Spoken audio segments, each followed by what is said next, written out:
ಹೊಟ್ಟೆ ನೋವು, ಇದು ಚೆಸ್ಟ್ ಪೈನ್ ಅಂತಾರ, ಅದು ಸ್ವಲ್ಪ ಡಿಫಿಕಲ್ಟ್ ಆಗಿದೆ. ಸರ್ ನಮಸ್ತೆ. ನಮಸ್ತೆ ಸರ್. ನಮಸ್ತೆ. ನೀವು ತುಂಬಾ ಗ್ಯಾಸ್ಟ್ರಿಕ್ ಇದೆ ಅಂತ ಬಂದಿದ್ರಿ. ಸುಮಾರು 3 ವರ್ಷದಿಂದ ಗ್ಯಾಸ್ಟ್ರಿಕ್ ಇದೆ, ಸಿವಿಯರ್.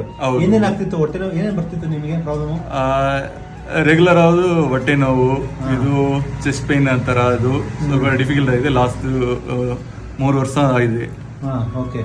ನಾವು ಇಲ್ಲಿ ಬಂದು ಒಂದು 3 ತಿಂಗಳಾಗುತ್ತೆ. ಇವಾಗ ನಮಗೂ ಸ್ವಲ್ಪ ಒಂದು 50 to 80% ಕಂಪ್ಲೀಟ್ ಆಗಿದೆ. ಇವಾಗ ಮಂತ್ಲಿ 1 ಟೈಮ್ ಅಲ್ಲ 2 ಟೈಮ್ ಕಷ್ಟ ಬರುತ್ತು. ರೆಗ್ಯುಲರ್ ಆಗಿ ಬರುತ್ತೆ, ಡೈಲಿ ಬರ್ತಿದ್ದು. ಡೈಲಿ ಇರ್ತಿತ್ತು. ಅದು ನಿಮ್ಗೆ ಎಲ್ಲ ಕಡೆ ತೋರಿಸಿದ್ರ? ಬೇರೆ ಬೇರೆ ಕಡೆ ಬೇರೆ ನಾರ್ಮಲ್ ಮೆಡಿಸಿನ್ ಇದು, ಹೋಮಿಯೋಪತಿ ಎಲ್ಲ ಹೋಗ್ಬಿಟ್ಟು ಲಾಸ್ಟ್ ಇಲ್ಲಿ ಬಂದದ್ದು. ನಮ್ ಫ್ರೆಂಡ್ ಹೇಳಿದ್ದಾರೆ ಇಲ್ಲಿ ಬಂದು. ಇವಾಗ ತುಂಬಾ ಚೆನ್ನಾಗಿದೆ, ಆರಾಮಾಗಿ ಊಟ ಎಲ್ಲ ಸೇರ್ತಾ ಇದೆ. ಹೌದು ಹೌದು. ಮತ್ತೆ ಏನು ಹೊಟ್ಟೆ ನೋವು ಬರ್ತಾ ಇರೋದು ಆ ತರದ್ದು ಇಲ್ಲ ಇಲ್ಲ, ಏನೂ ಇಲ್ಲ. ಸೊ ಎಲ್ಲ ಕ್ಲಿಯರ್ ಆಗಿದೆ. ಒಳ್ಳೇದಾಗ್ಲಿ, ಕಂಟಿನ್ಯೂ ಮಾಡಿ. 1 ಮಂತ್ ಮಾಡಿ, ಆಲ್ಮೋಸ್ಟ್ ನಿಮ್ಗೆ ಕ್ಲಿಯರ್ ಆಗುತ್ತೆ.